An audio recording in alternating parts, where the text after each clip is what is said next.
La fin de Conjuring 4 est une honte. Je comptais pas en reparler et je compte pas en reparler plus tard de Conjuring 4, j'en ai déjà en faire une vidéo, mais la fin de Conjuring 4, spoiler du coup, hein, évidemment,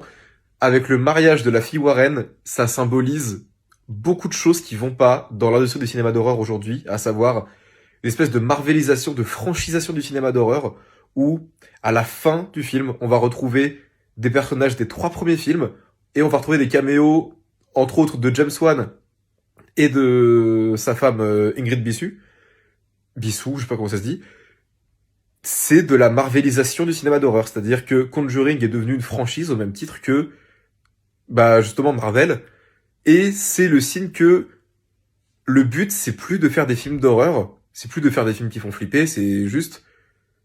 franchisé, et c'est pour ça que la saga Conjuring c'est à ma connaissance la plus grosse saga d'horreur en termes de chiffres. C'est assez cynique, assez honteux, surtout à la fin d'un film qui n'essaye même plus d'être un tant soit peu flippant ou dramatique. C'est des,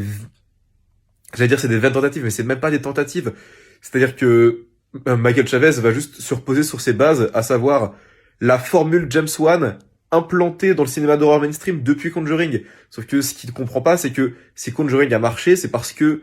c'est James Wan qui a, sinon inventé, au moins popularisé cette façon de faire peur. Ce qui est complètement con de vouloir refaire ad vitam aeternam et surtout ad nauseam, jusqu'à la nausée, jusqu'à ce qu'on n'en puisse plus. Et c'est ça, c'est-à-dire que la fin de Conjuring 4, c'est l'enterrement de Tony Stark à la fin de Endgame. On te fait revenir les persos de la saga, on te fait revenir la mère et la fille du 1, on te fait revenir le contorsionniste du 2, on te fait revenir une mère et le contorsionniste du 3, on te fait revenir la mère et la fille du 2, enfin bref.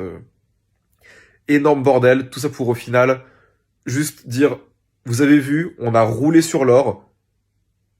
avec au début des bons films, c'est-à-dire Conjuring 1 et 2 sont des bons films, très clairement, voire même très bons.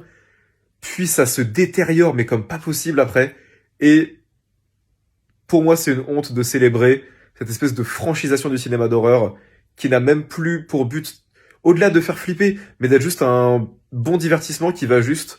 se reposer sur les acquis d'une saga, ce qui n'était pas le cas avant. C'est-à-dire que